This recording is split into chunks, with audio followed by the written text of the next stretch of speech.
Is it possible to build a backup race motor that makes 700 horsepower for $2,700? Yes. Go to the wrecking yard, grab an LS. All you need is the long block.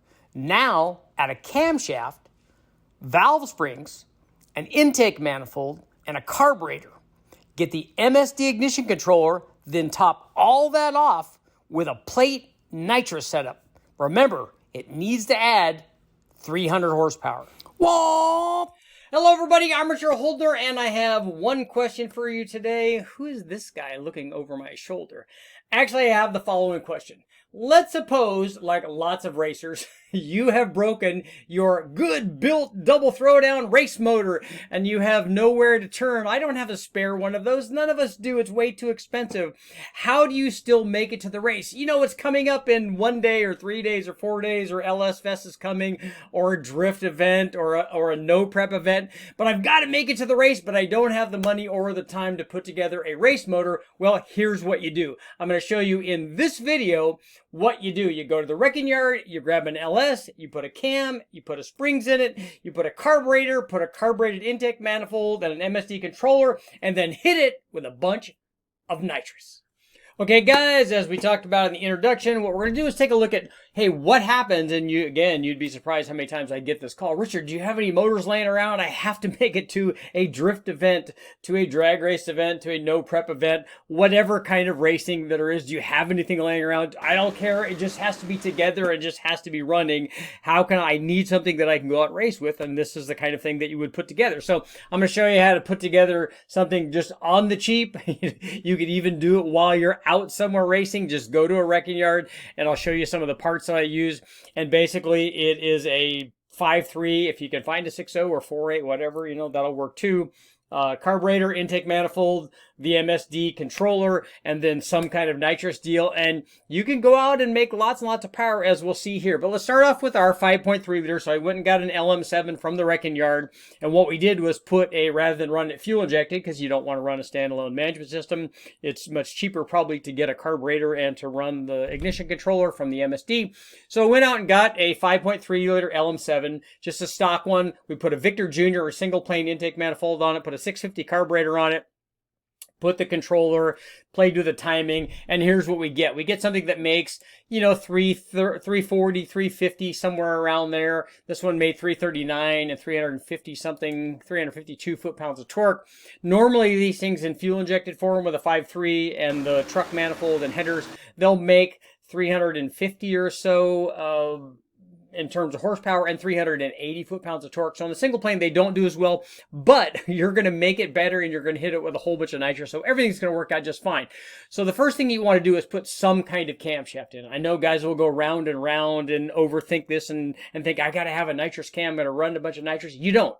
Just put a cam in it. You need to put any kind of camshaft, and I'll show you what I'm talking about. So here's, for example, here's a 5.3 with a Brian Tooley Racing Truck Norris cam. It might not be the cam that I would pick for going out and going drag racing. If you could find something a little bigger that makes more top end, that's going to be a consideration. But also you need to take a look at what RPM you're hitting the nitrous at. If this is a no prep deal or some kind of drag race deal, and you're going to hit this thing down low, we hit it up high because we're trying to save the motor, and I'll show you that, and you guys will be able to make comments about that and complain all that you want.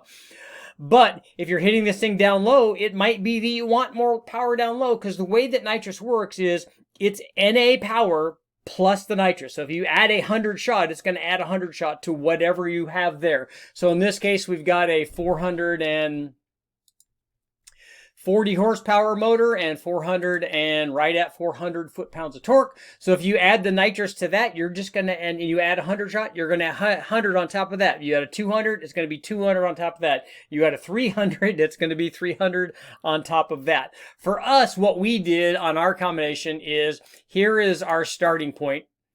We actually added a slightly bigger camshaft. So we added and I'll go ahead and put the specs up here. In fact, we've got them right here. So this was a comp cam. This is a 613, 623 lift, a 227, 243, and 113 degree lobe separation. Again, put in whatever you have laying around, whatever your buddy gave you, even an old LS9 or whatever. It's going to make pretty good peak power. It's going to be soft down low. But put something in there. Put some kind of cam in there. It could be from any manufacturer. It could be anything. The more powerful the cam that you put in there, the more power you're going to be starting with. When you add nitrous, the more power you're going to be ending with. So start off with whatever kind of RPM range you want to run, whatever kind of camshaft, but make sure that you do that before that you add the nitrous so that you can add nitrous to something that's already powerful.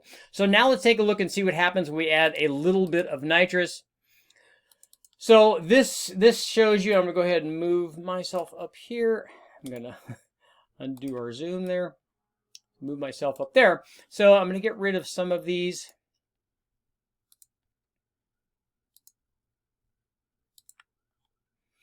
So what we have here is, this is our NA run and then our nitrous run, and we added a 100 shot, and we went from 450 to a peak of 590, so this is probably bigger even than a 100 shot. And what we did was we just added a simple carbureted plate system, because we have a carbureted intake manifold and a carburetor. We added a perimeter plate. There are lots of other plates that will do the same kind of thing.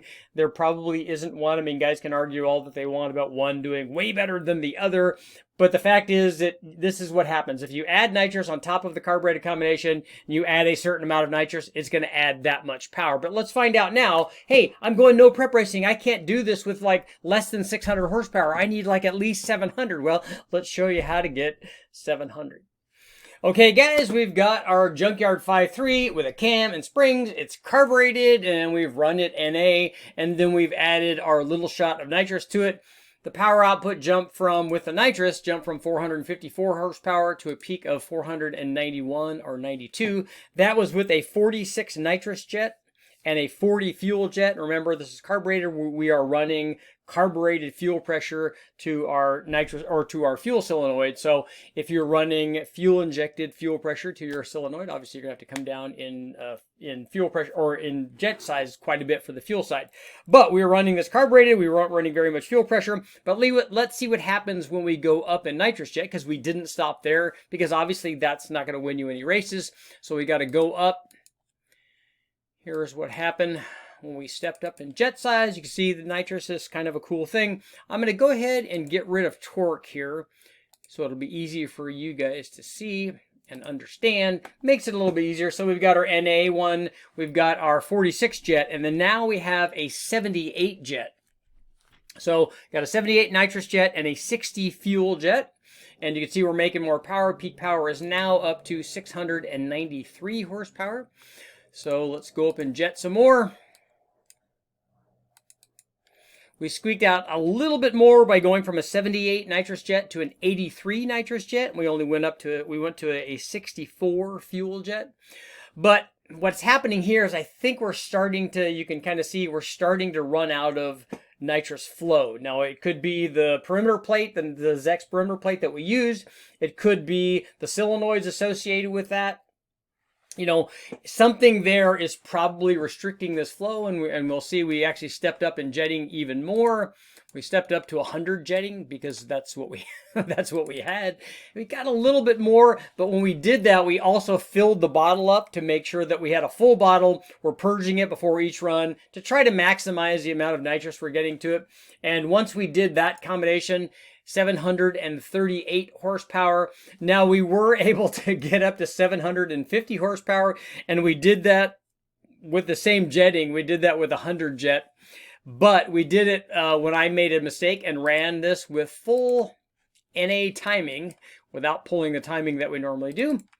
And you can see we made 756 horsepower, but I don't recommend that because it's a good way to break the motor with full timing in it, the full NA timing. We just made another run with a nitrous, except I had not put the program in to retard the timing under nitrous. So not a good idea, but it did make 756 horsepower or so. So there you have it. If you have, you know, you're at a race or you're going to a race, you've already blown up your motor. That happens. You know, there's only 2 or 3 days left before you can't build a new double throwdown motor, but you want something that you can put together. Go to the wrecking yard, and actually you could get even more if you started off with a 6-liter, but any kind of LS, cam and springs. We ran this thing carbureted. You could do it fuel injected too, although I wouldn't run probably this much nitrous through any of the factory EFI fuel injected motors or the intake manifolds. That's why running this through the carbureted setup especially with a single plate manifold, I think probably ultimately works out a little bit better. But as we saw here, you could go out and make passes, nail the nitrous. So take a 5.3 or a 4.8 or a 6.0, put a camshaft in it, and put a plate nitrous and go have fun. Now, maybe if guys are going to get really enthusiastic, you could put 2 plates on there and find out what happens. I think bad things will happen, but you guys try it. And if you do try it, please let me know in the comments that you did. Armature holder, please make sure like, share, subscribe, ring the bell, do all that stuff. More testing like this coming up.